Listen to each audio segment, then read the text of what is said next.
Ô Mito, você falou uma coisa muito legal e eu notei que, tanto na sua primeira fala, quando você estava falando quando você era criança, quanto agora, né? Que a igreja também é um polo social e a gente não pode esquecer disso.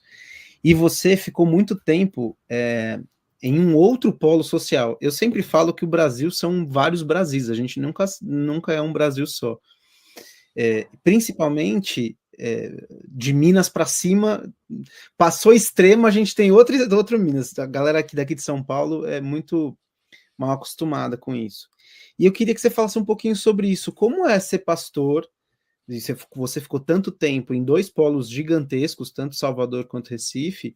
Como é ser um pastor no Nordeste e como é ser um pastor aqui em São Paulo, no Sudeste? Porque são coisas muito diferentes, pessoas muito diferentes, realidades muito diferentes, né? E o que isso te ensinou no pastorado, assim? É. Olha, foi uma experiência bem interessante, que agregou muito ao meu coração, ao meu pastorado, né, à minha formação operacional do dia a dia e da vida. Na Bahia, eu tive uma experiência muito bonita, assim, porque eu cheguei lá e a gente só tinha rádio, né? A rádio já estava funcionando, transmitindo para lá. Eu cheguei como pastor lá, primeiro movimento da igreja foi me enviar para lá. Então eu comecei em uma casa que devia ter uma família com eram 5 pessoas, mais 2 amigos, umas 7, 8 pessoas, no bairro do Barris, ali em Salvador. E com a rádio, isso se multiplicou de uma forma exponencial, assim, foi uma loucura, né? Então foi uma experiência muito intensa. Nós abrimos em 4 anos, se eu não me engano, umas 15, 18 igrejas em 4 anos, assim, foi muito intenso. Eu trabalhei que nem um doido. Era rádio, televisão, igreja, e foi uma loucura. Mas foi muito gratificante. Eu acho que a coisa mais importante é a percepção da realidade local, que nunca deve escapar de um pastor, sabe? Principalmente no modelo de igreja que é aquela igreja, tudo é muito franqueado, né? Então você leva a igreja para lá e você faz tudo igual se faz em São Paulo. Num primeiro momento foi incrível, porque as pessoas nunca tinham visto aquilo, né? As músicas, as bandas, a rádio, o linguajar, o jeito de falar o evangelho, foi muito legal. Mas com o passar do tempo, a necessidade de alcançar a realidade local bateu na porta e eu tive que me adaptar. Eu tive que aprender a necessidade local, as crises locais, que são distintas. Ok, ser humano é ser humano, né?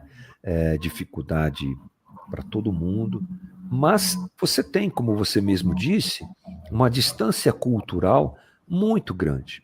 Então, esse acho que foi o maior ensinamento. E, no caso específico da Bahia, do Nordeste de modo geral, mas principalmente da Bahia, é uma região bastante carente em muitos aspectos, assim, né? Muita gente com dificuldade, a igreja recebia gente de tudo quanto era lugar, então rapidamente nós criamos um polo para atendimento social das pessoas e fizemos o melhor que nós pudemos fazer lá. E o baiano, ele tem uma característica muito linda, que é assim, eu costumo dizer que o baiano te pega no colo, né? Ô meu rei, e aí vai, e leva para casa. E lá eu tive uma experiência muito linda com a arte, porque na Bahia, se você balançar o coqueiro, cai um baixista, um guitarrista, é impressionante assim, né? E alguns são muito instrumentistas assim, talentosos demais, tá? E a minha musicalidade, junto com o perfil da igreja, fez com que essa galera viesse atrás da gente, né? Então, rapidamente na igreja, nós tínhamos bandas incríveis e nomes que vocês conhecem bem hoje se achegaram, né, a nós lá. Talvez o mais conhecido dele seja o Clóvis Pinho. O Clóvis Pinho é um baiano, né, queridaço, que morava na ilha de Taparica, que fica de frente ali na Baía de Todos os Santos, né? Você vê a ilha de Taparica. E a rádio chegava até lá.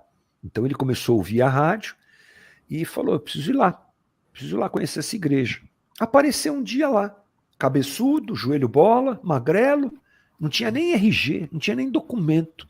Chegou lá, a gente deu abrigo para ele, começou a cantar na igreja, o cara cantava pra caramba, né, meu? Meu Deus do céu. Teve uma época que ele foi acolhido na minha casa, ficou com a gente lá, e aí depois ele veio para São Paulo, foi trazido pela liderança da igreja da Bahia, de São Paulo, né? Trouxeram ele da Bahia para compor aqui o time da banda da igreja daqui e tal, e vários outros. Isso foi legal demais. E dentro disso, demos espaço para essa manifestação cultural cristã dentro da igreja. Então o pessoal tinha as bandas lá que tocavam axé gospel, né, como a gente falava, essa coisa toda, e foi muito legal. Em Pernambuco, eu já peguei uns rojões lá, né?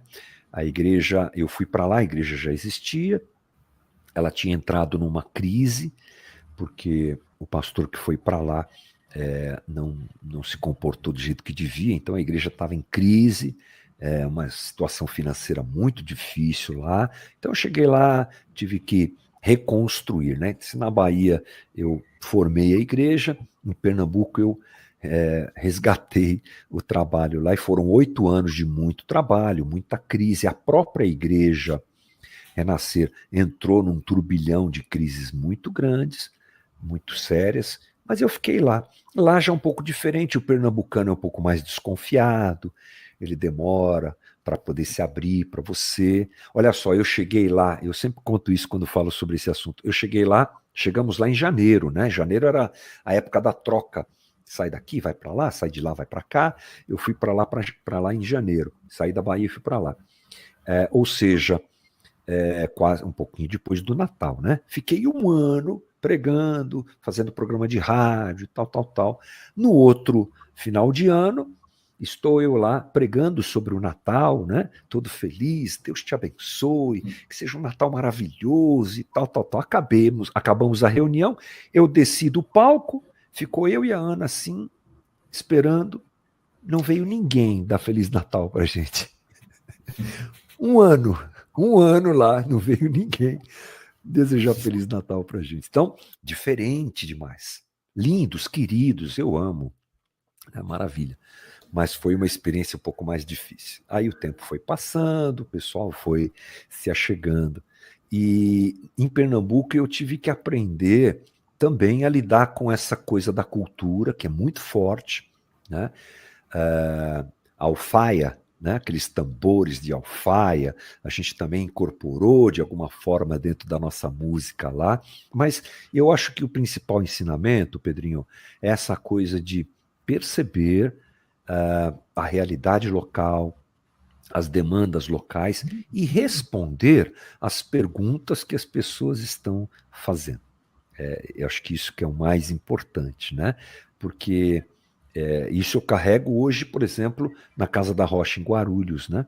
O que é que a gente fala? O que é que a gente propõe para a igreja? O que é que a gente responde? A gente tem que responder as perguntas que as pessoas estão fazendo. Eu acho que eu aprendi um bocadinho disso nessa incursão lá pelo Nordeste, que foi uma experiência maravilhosa e desafiadora para a minha vida.